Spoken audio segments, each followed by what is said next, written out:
గురుగారు, గాయత్రి మాత వేద స్వరూపిణి, సమస్త విజ్ఞాన స్వరూపిణి అయిన గాయత్రి మాత ప్రత్యేకతను ఎలా విశ్లేషించుకోవాలి? ఆవిడ వేదస్వరూపిణి, విజ్ఞాన స్వరూపిణి. సమస్త వేదాలు చదవాలి అని అంటే మహాభారతంలో చెప్తాడు, కొన్ని వందల పర్వతాల ఎంత ఎత్తున్నయట వేదాలు.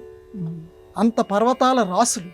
ఆ పర్వతాల రాసులు ఉన్నటువంటి వేదాలని చదవటానికి ఈ జన్మ సరిపోదు.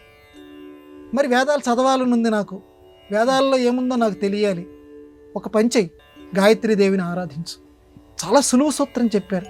అన్ని వేదాలు నువ్వు చదవలేకపోతున్నావు కదా, వేదాలు చదివితే ఎంత ఫలితం వస్తుందో అంత ఫలితం గాయత్రీదేవిని ఆరాధిస్తే, దసరాల్లో, అందులో ఈ శరన్నవరాత్రుల్లో గాయత్రీ స్వరూపినిగా లోకంలో రక్షణ చేయటానికి మన ముందు ఉన్నటువంటి ఈ అవతారం ధరించినటువంటి మన కోసం దిగి వచ్చినటువంటి గాయత్రీదేవిని వేదస్వరూపినిగా భావించు. అమ్మా, నేను వేదాలు చదవలేకపోయాను, కానీ ఈ జన్మ నాకు వెళ్ళిపోతోంది, కానీ వేదాల్లో ఉన్నటువంటి విషయాలన్నీ నాకు తెలియాలనుంది, వేద ఫలితం నాకు రావాలనుంది, అది నాకు రప్పించు తల్లి అని అంటే ఆ గాయత్రీ మాత ముక్తా విద్రమ హేమనీల ధవల ఛాయై ముఖై తీక్షణై అనేటువంటి ఆ గొప్ప శ్లోకం, ఆ గొప్ప శ్లోకం నేను చదవలేనంటున్నావు, కానీ వేదస్వరూపిణి ఆవిడ త్రీక్షణై 3 రకాల చూపులు చూస్తుందట, 3 రకాల కన్నులు కలిగినటువంటిది శివస్వరూపిణి ఆ గాయత్రీదేవి.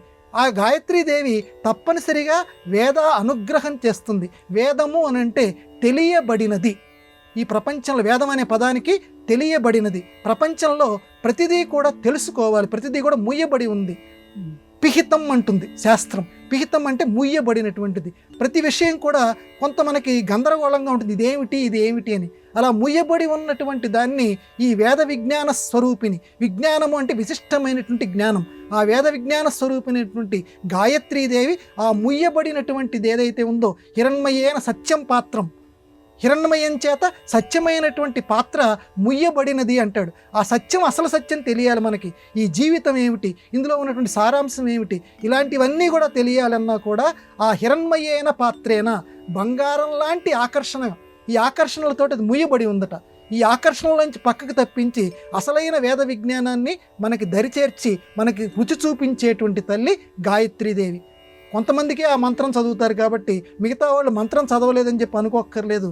ఆ అమ్మ ముందు నిలబడి, అమ్మా, మాకు ఆ చదివేటువంటి మంత్రం చదవటం అవకాశం మాకు లేదు కనుక అటువంటి మంత్రం చదివితే ఏ ఫలితం వస్తుందో ఆ ఫలితాన్ని మాకు అందచేయని కూడా అమ్మ ముందు మనం మోకరిల్లవచ్చు.